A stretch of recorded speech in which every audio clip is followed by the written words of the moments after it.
central banks are game changers, right?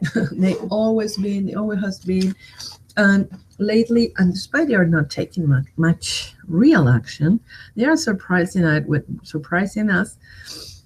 with comments and promises and hints, right?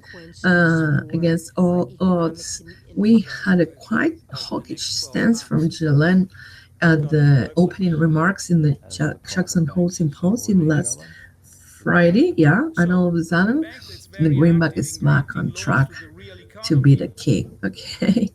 Uh, I do believe that despite I believe I said this plenty of times, right? Despite the Fed has been on hold promising rate hikes that never delivered, uh, the fact is that the US remains in the tightening path where the rest of the economies around the world are easing, right? We are expecting now Bank of Japan to add some easing. Australia has cut rates. New Zealand has cut rates in the last couple of months. They are both pointing to cut even further. The UK cut rates and may do a further easing if required. ECB Draghi also hint that he will add more stimulus if required. So at the end of the day, whether the rate hike from the US came in September or in December, the fact is that the imbalance between the Federal Reserve and the rest of the world banks is quite big, right?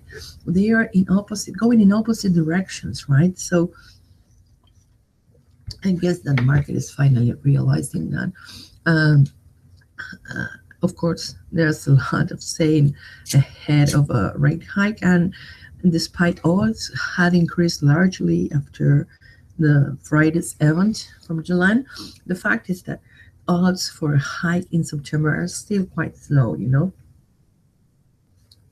It's not that they are going to deliver right now. Market is more watching for December as being the date for the next hike rather than this September. So we actually need US data to be supportive of such rate hike. We had core PCE inflation price index yesterday, yeah, and despite it uptick from previous month readings, the fact is that it's nothing really shocking, right? Inflation has been moving slowly higher in the US, but really, really slowly, really a few, and really below the 2% target.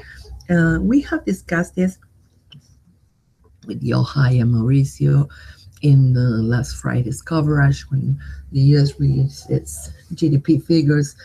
There are some Fed members talking about the possibility of moving the Fed inflation target higher to 3 to 4.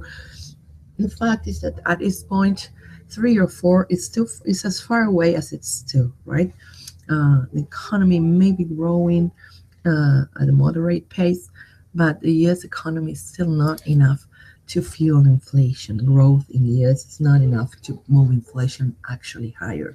So the inflation target is not what's relevant this day, is how fast we are getting to that target. Okay? Anyway, after such long introduction,